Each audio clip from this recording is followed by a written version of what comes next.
So, okay, now it's 6. Oh, we already have student waiting. Wow, 25, 30, a lot of students coming here. So you Great. should go ahead and share the slides, Jane. Yes.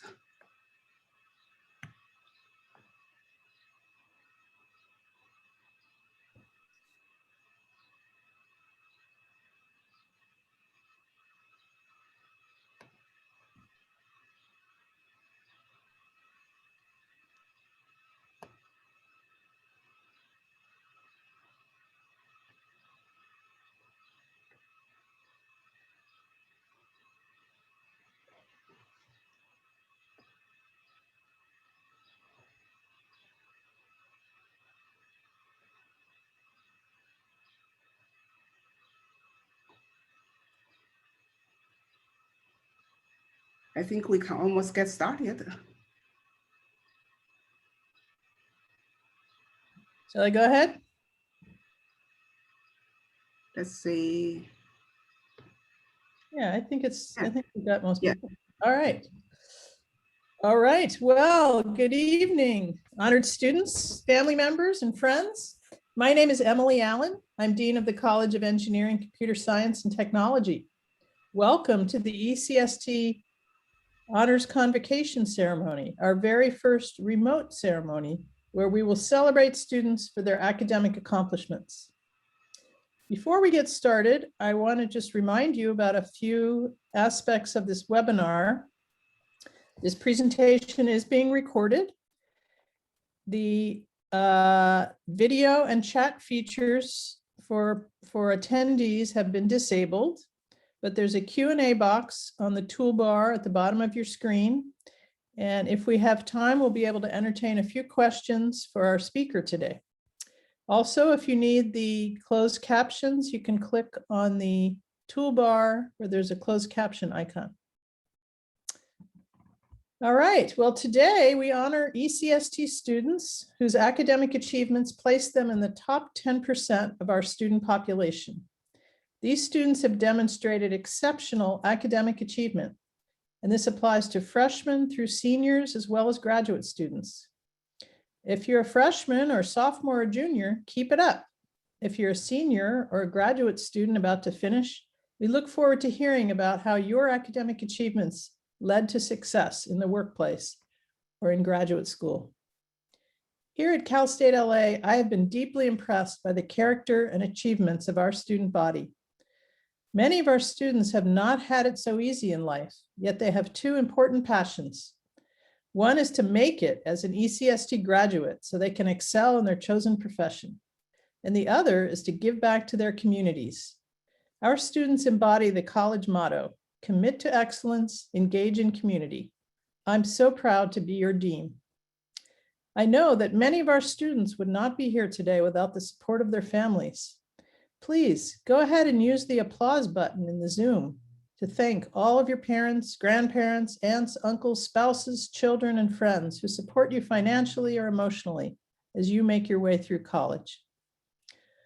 On campus, there are two special groups of people who make it possible for you to learn and to ultimately earn a degree, our faculty and our staff. The faculty devote their lives to preparing and teaching classes, to conducting research that changes the world, and to providing students with opportunities to explore, discover, and create knowledge. Our administrative staff keep the college running every day, even remotely. And our technical staff ensure that our labs and networks are functional, and they lend their expertise to our competition teams. And our student support staff provide advising and career preparation programs to help make you successful. Following this college ceremony, you'll join your department breakout sessions, where your accomplishments will be recognized by the faculty who taught you and the staff who supported you. You'll have the opportunity to thank them at the department breakout Zooms. Now it is our great honor to hear from our keynote speaker. Arthur Amador is a senior engineering manager at Caltech's Jet Propulsion Laboratory in Pasadena. He has more than 30 years of experience in developing and operating NASA missions to the planets, comets, and asteroids of our solar system. Arthur has provided key leadership roles in the development of the last 4 Rover missions to the surface of Mars, as mission system manager on the Mars 2020 Perseverance rover mission that landed in February. Before that, as mission manager on the Mars Science Laboratory Curiosity rover in 2011, and as mission system engineer on the Spirit and Opportunity twin rovers in 2003. Arthur earned his Bachelor of Science degree in computer science here at Cal State LA in 1986, and then went to JPL to work on the Galileo mission to Jupiter, where he served a 9-year apprenticeship as a software system engineer from pre-launch development through interplanetary flight and Jupiter orbit insertion. He then served on the 1998 Deep Space One mission, the first deep space mission propelled by an electric ion engine and navigated by autonomous onboard software for its flybys of asteroid Braille and comet Borrelly. Arthur is the recipient of 4 NASA Exceptional Achievement Medals for his work on all of these missions and has also served in leadership roles at JPL. Arthur was born and raised in Los Angeles and lives in La Cañada, where he and his wife raised 2 daughters and now dote on their first granddaughter. He loves stories, poems, traveling, sailing, and running. And now let's hear from Arthur. Okay, I'm going to share my screen. And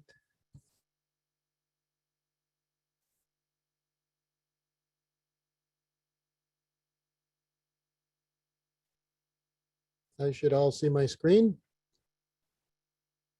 Yes, coming in beautifully. Okay, super. So, good evening. And thank you very much, Dean Allen, for the invitation to speak tonight. It is really a pleasure and an honor for me to do this. I feel like it's a really big deal to come and speak with you all, distinguished honorees of this convocation, family, friends, faculty at CSULA and ECST. I'm just super excited to be here. I'd like to introduce myself. Dean Allen already did, but as she said, I graduated CSULA in 1986. And back in those days, computer science was part of the mathematics department. And as Dean Allen said, I'm a native of Los Angeles. I'm the son of Cuban immigrants who arrived in the United States in the 1950s. I grew up in the Midtown part of Los Angeles. So if anybody's familiar with that part of Midtown LA around Vermont and Beverly Boulevards, I grew up in that neighborhood in the 60s and 70s. I am in my 40th year of marriage to a wonderful woman with whom I've raised 2 beautiful daughters and very successful daughters, and now we're grandparents of this beautiful granddaughter. I got a job at JPL in the year after I graduated, and have worked there for 34 years ever since. And I would break up those years into 3 distinct periods, right? The first 9 years, as Dr. Allen said, were pretty much an apprenticeship working on this extraordinary mission to Jupiter. I spent 9 years working up from the bottom. I started as a software engineer and worked up to being a system engineer by the time I left the project after Galileo went into orbit around Jupiter. And then I think I had this period of maturation in my career in the second 10 years of my work there at JPL, in which I really kind of matured as a system engineer and as a leader. And then for the last 15 years, I've served as a senior leader there at JPL on the missions that Dean Allen described. So although my degree was in computer science, I think I spent only the first 5 or 6 years of my career at JPL actually writing code and doing software engineering.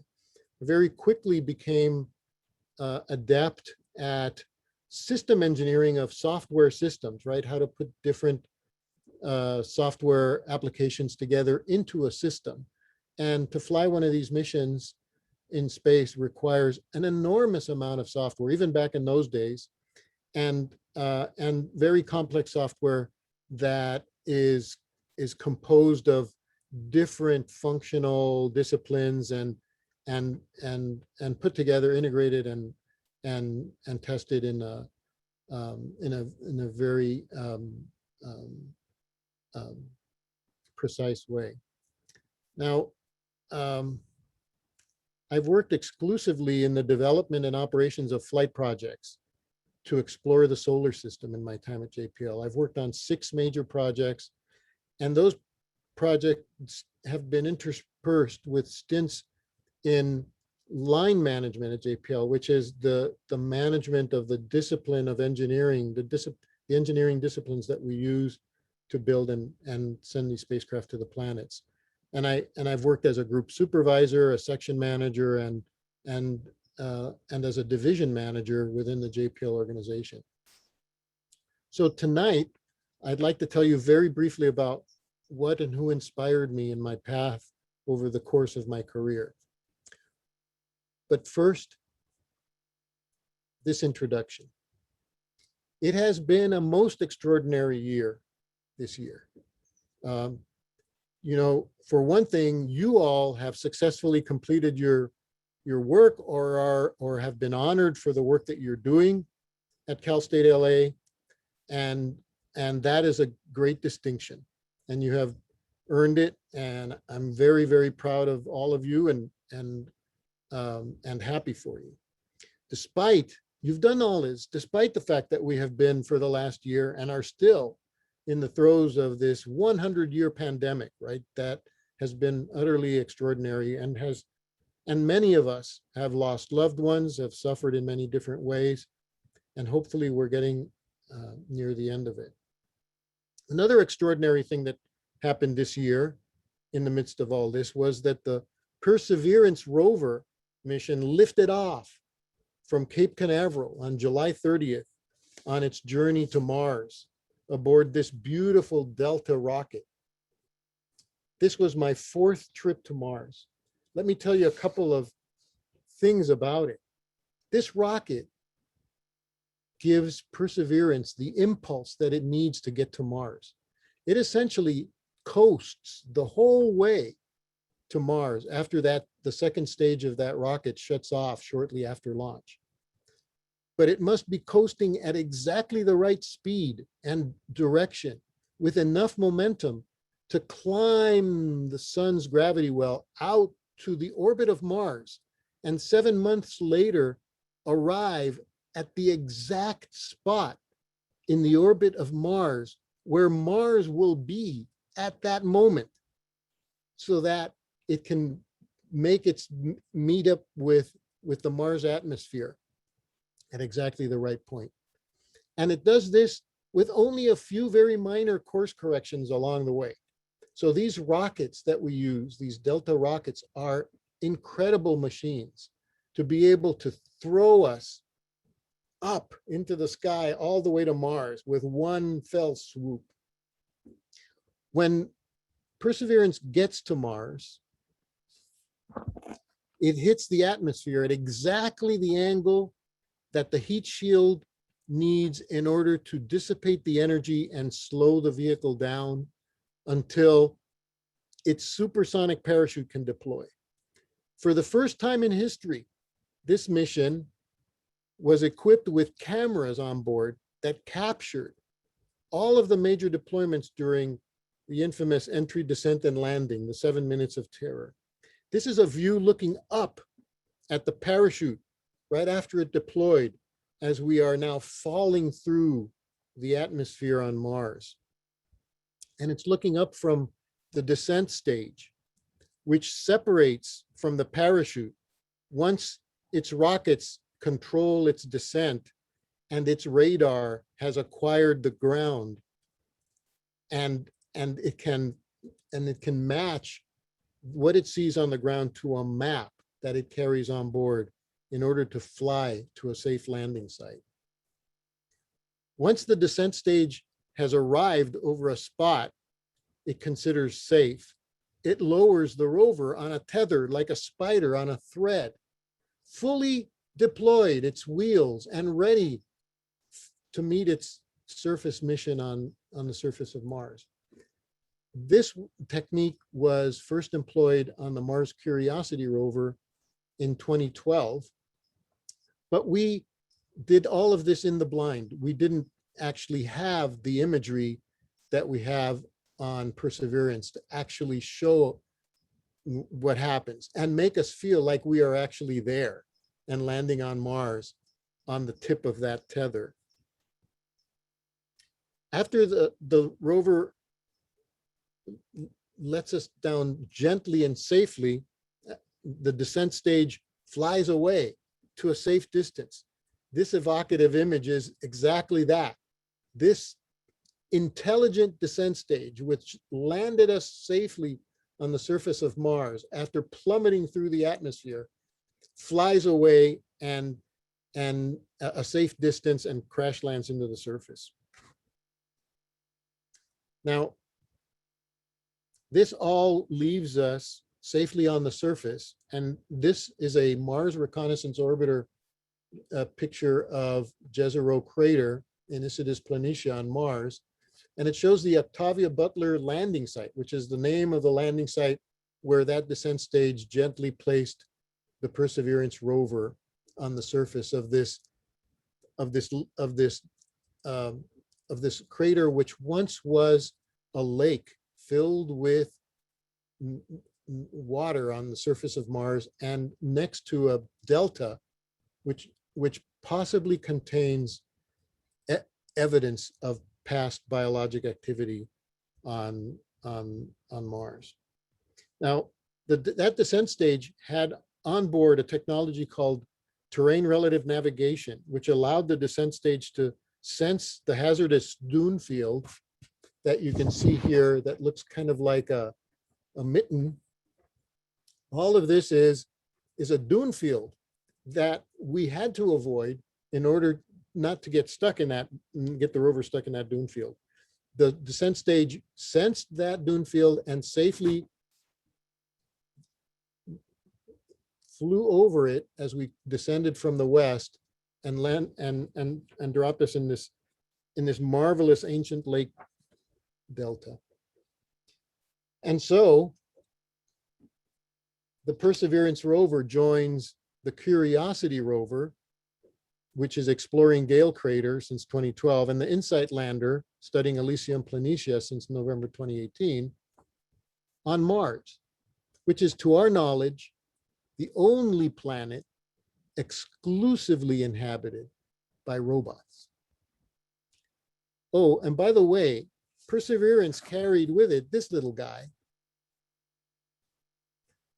the Ingenuity helicopter, which it deployed from beneath its belly a few days ago, and we are now doing flight tests before we attempt our first flight, which is scheduled for late this Sunday evening, early Monday morning.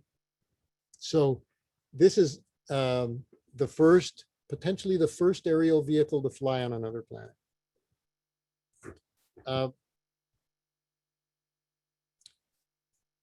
Which leads me to my thesis. Passion, inspired and nurtured, directed with discipline, knowledge and learning, can achieve mighty things. And this is what the engineers and scientists do at JPL and what many people do around the world to achieve mighty things. They share these traits. And my hope is that you all have discovered this, and you probably have, given that you're being honored with these honors tonight.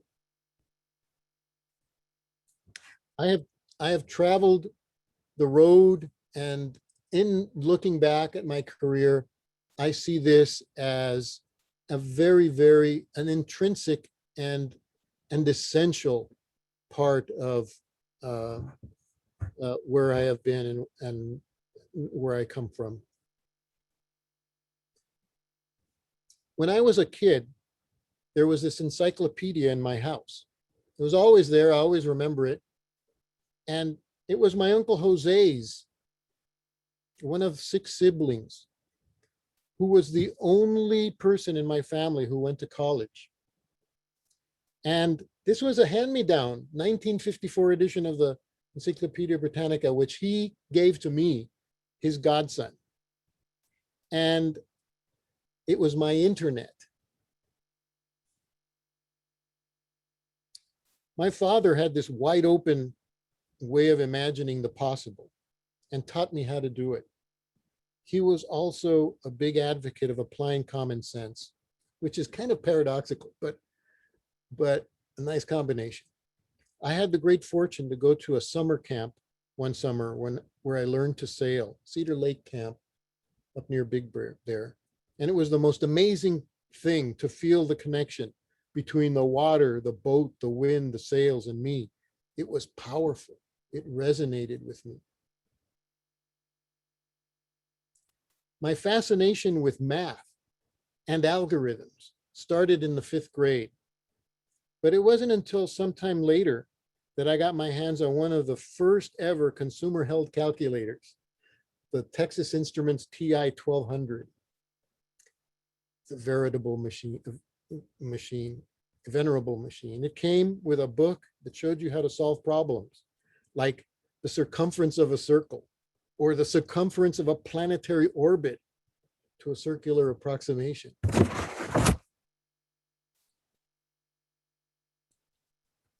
My love of sailing and calculation crashed together when I learned that you could determine your position by measuring a celestial object like the sun and knowing the time. And you could use this information to make journeys to places like islands and planets. That introduced me to a slightly more powerful calculator. But then something incredible happened. I was just finishing high school and I saw this. I saw it in the LA Times, but I couldn't find the archive version of the LA Times, but I found the New York Times version of it. On July 20th, 1976, the Viking 1 lander landed on Mars. And the next day there were these pictures on every newspaper in the country. And it just blew me away to see Mars that looked like the Mojave and this robot that had landed on the surface and was taking pictures and had an arm and was going to try to figure out whether there was life on Mars. It was the most incredible thing. And a couple years later, right, there were these pictures in the newspaper, right, of this Voyager spacecraft that was arriving at Jupiter and flying by and seeing Jupiter for the first time, these beautiful storms in its atmosphere, and this moon, Io, which was the most volcanically active body in the solar system, and volcanoes spewing into space. It was an incredible thing. And this Voyager spacecraft, this other robot that was flying by Jupiter and was going to fly by all of the giant outer planets, because there was this once in a lifetime alignment of the planets in the outer solar system that allowed you to use the gravity of one planet to swing by and go to the next planet in a daisy chain of exploration. It was the most incredible feeling I had ever experienced. And then I learned that there was this place just up the road called the Jet Propulsion Laboratory in Pasadena. That was like a portal to the universe, a portal to these planets, a place where these incredible robots were exploring the system, the solar system, and this was like a shining city on the hill for me. And I said, I want to experience what those people are experiencing. My brother got an Apple computer right? Just pretty soon when they came out. And of course, this was better than a calculator. And it was so accessible. It was accessible. It was all in this box. You could program it. It had a Motorola 6502 with 64K of memory. You could store your programs on a cassette tape. You didn't even need a monitor. You could use your TV. It was an amazing thing. And there was this thing called VisiCalc on it. And it was the Excel before there was Excel, but it looked just like Excel does today with the matrix spreadsheet. And you could calculate things with it. Around that time, I started going off and on to City College, and I got married at that time.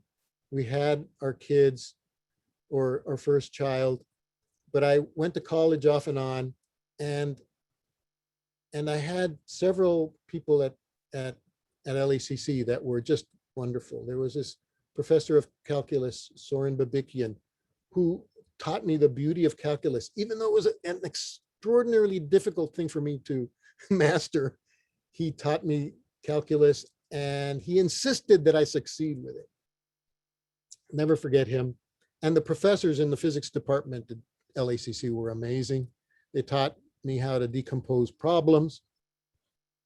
And eventually I made it to Cal State LA, and I joined the computer science department there at Cal State LA. And it's one thing that I learned, I remembered my father's admonition, right? Anything's possible, but be sensible, right? Remember sensibility. And I had two kids at that time, or one and one on the way.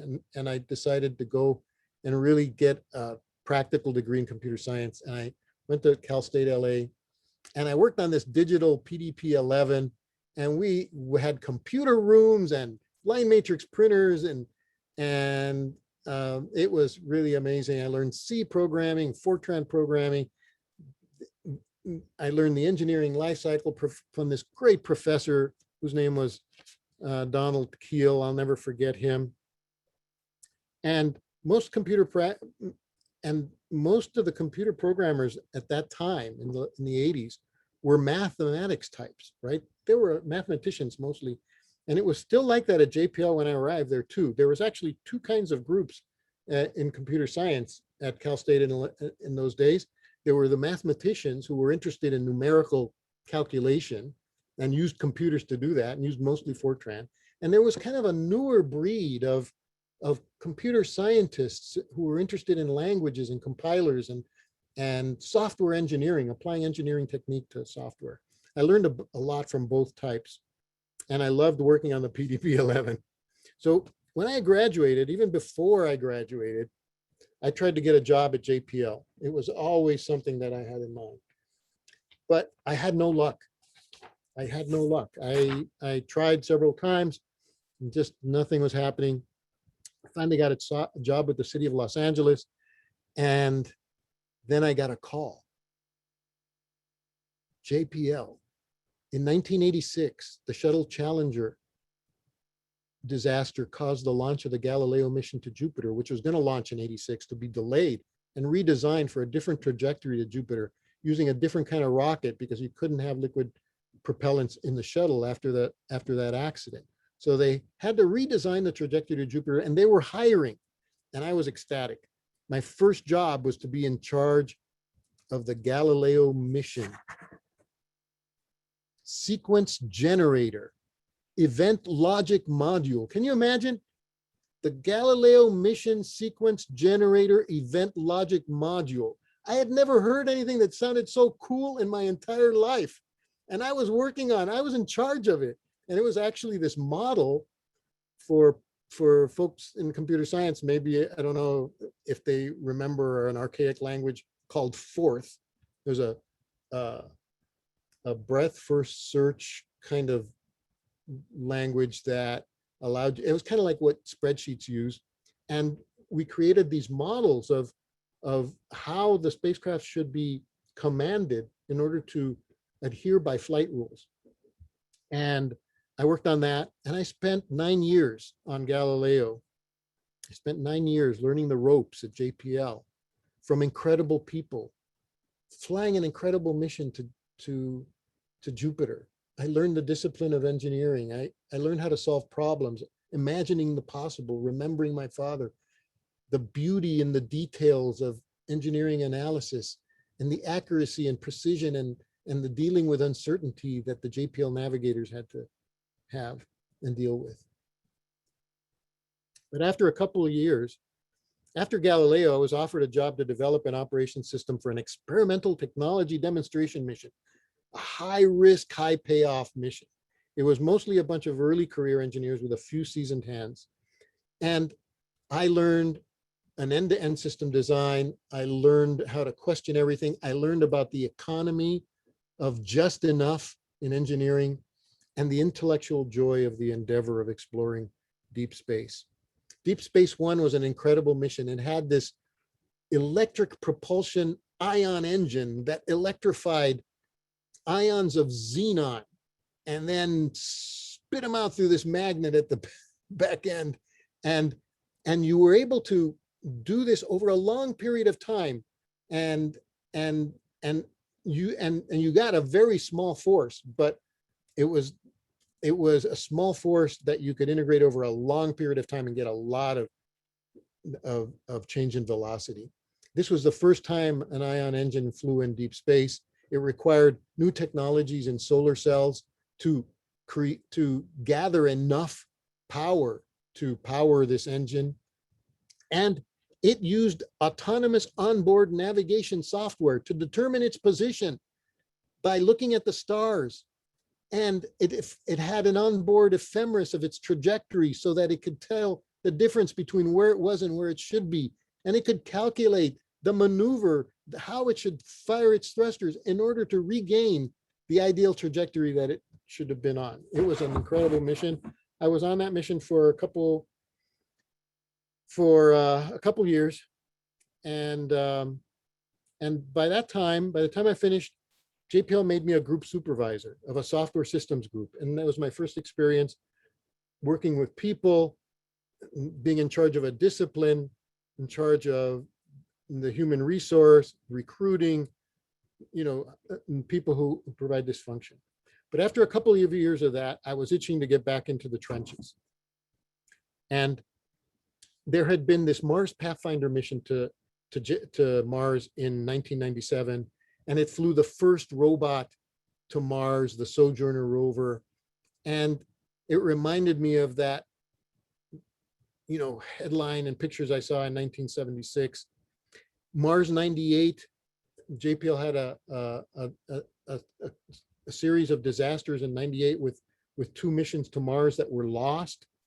And we learned a lot of hard lessons as a matter of that experience. But we recovered, we redesigned the Mars program, and out of that came the Mars Exploration Rover mission. Spirit and Opportunity, 2 rovers, 2 launches, 2 flights to Mars, 2 landings on different sides of Mars, and these were incredible robots. They landed in airbags. So a parachute would deploy, it would drop to a point where instead of dropping the rover, you would drop this airbag with the rover tucked away inside. The airbag would roll around on the surface of Mars, stop, the airbags would deflate, a pedal-like structure would open, and the rover would exit the lander and fly its and do its mission of exploration. Both rovers lasted on the order of 10 years, had incredibly successful missions, learned a lot about system engineering and about the clarity of purpose. These were very courageous missions, very dangerous. We had many encounters where we thought we would lose the rovers. It required a lot of problem solving, and it required clarity of purpose, unwavering awareness about what was going on, and a dauntless courage to attack those problems. So after those missions, in 2004, they made me a section manager, which is a department of about 100 scientists and engineers. And I worked doing that for 5 years. And then I got the itch again to work on another project. And I worked out as the mission manager on the Mars Laboratory Curiosity rover mission to Mars from 2009 to 13. And that's me there with the white pants as we exploded in joy for having successfully landed the first rover on a tether from a descent stage. Of course, we didn't see any of that, but we could tell that it was successful because we were alive on the surface of Mars. And we saw the first pictures that came back from the hazard cameras on the rover, and everybody was just incredibly overjoyed. And I learned from the director of JPL during that period, right, about daring mighty things, right? Daring mighty things was an incredible inspiration that Charles Alachi, the director during those times, really inculcated in everybody at the lab. And so I end with this picture of the team in 2012, gathered in the Flight Control Center at JPL. And I remind you that, you know, it is the passion that was inspired and nurtured in me, right? And that was directed with discipline by those whom I knew, my family, my instructors, my colleagues, and knowledge and learning that allows us to achieve these mighty things. And with that, I will say that it's been an incredible career. I'm unspeakably fortunate to have had the stars line up the way they did in so many countless ways to result in the experiences I've had in my life and work. And I hope that my passion and my story inspires you to fulfill your dreams and your aspirations. And I give you my deepest congratulations to all of you, and Godspeed in your future endeavors. Thank you. Thank you so much, Arthur. That was amazing. Amazing. Sorry it took so long. Oh, it's fantastic. I'm just gonna allow one very brief question that a student posted. When are we going to receive a specimen from Mars? Well, that we are there. The Mars Perseverance rover has the ability to cache 30 samples, and it has 2 robot arms, the one that you're used to seeing on the front end of the rover, and it has this other arm inside the rover that manages these 30 or so tubes of samples, which will be hermetically sealed and cached for a sample return mission. And JPL is working on that mission as we speak. Of course, from concept to design to development to launch and operations is a journey that is fraught with challenges and not for the faint of heart. But our current plan is to launch the sample return lander mission in 2026 or 2028 to arrive at Mars, retrieve the cache that the Perseverance rover will produce, and lift off for the first time, lift a rocket off the surface of Mars to return to Earth with these samples. And so if everything goes according to plan, we should have a sample back in the early 30s, right? In 31, 32. So in 10 years, more or less, we should have, if everything goes according to plan, we should have samples back on Earth. Fantastic. Well, there's many questions, but unfortunately we won't have time right now. We're going to have you back, Arthur, on another Zoom, or maybe even in person where we can ask you lots of questions. It will be my pleasure to do that. That would be wonderful. So I just want to mention again that our students are honored here today because you've demonstrated the ability already to discover new knowledge and skills, and you're committed to reaching for excellence in everything you do. Just as Arthur described his own journey, you're on your way to developing into professionals who work with integrity, respect the ethics of your profession, and are driven by curiosity. And you know we can create a better world only by including all voices and collaborating with each other. That was an inspiring speech and remarks by one of our alums, and we're so proud to have you as one of our alums, Arthur. So at this point, we're going to end the plenary session of this ceremony. And each of you can now join your department ceremonies where you'll be recognized individually. So we've placed, or we're about to place, a Zoom link to each department ceremony in the chat box. So you should be able to just click on that, which will have you depart from this Zoom and land in another Zoom. I hope you all have a wonderful weekend and congratulations again.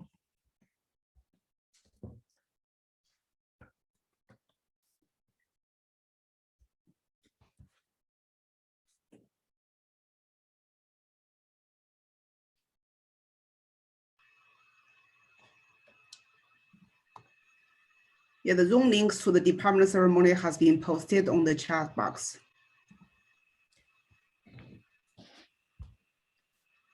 We need to let them go. Otherwise everyone will start asking more questions and the department Zooms won't get going. Fantastic speech. That was so interesting.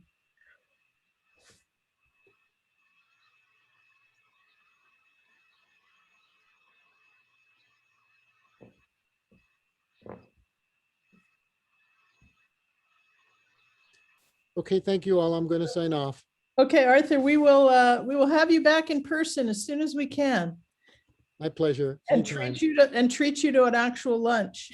Great. Thank you so much Okay. for joining us. See you Yeah. all. Yeah. Bye. Bye-bye.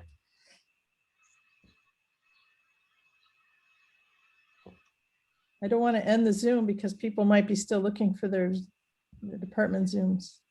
Right, yeah, we will keep this webinar open for a while until the student or join the department meeting. So currently we still have 19 students on the webinar.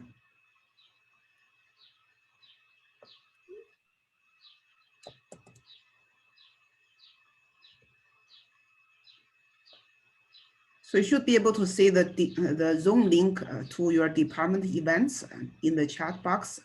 If any of you have difficulty joining, you could type in the question and answer box so we can help you.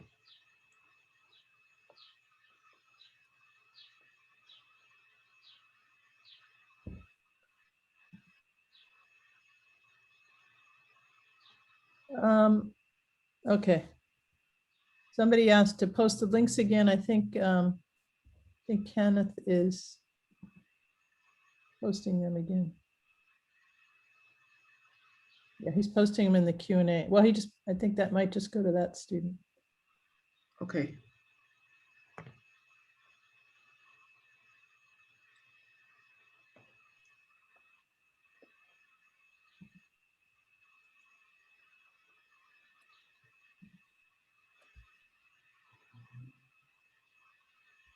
I'm gonna go ahead and stop the recording now. Well, can you post them again in the chat? No Well, problem. I don't know. Oh, they're already in here.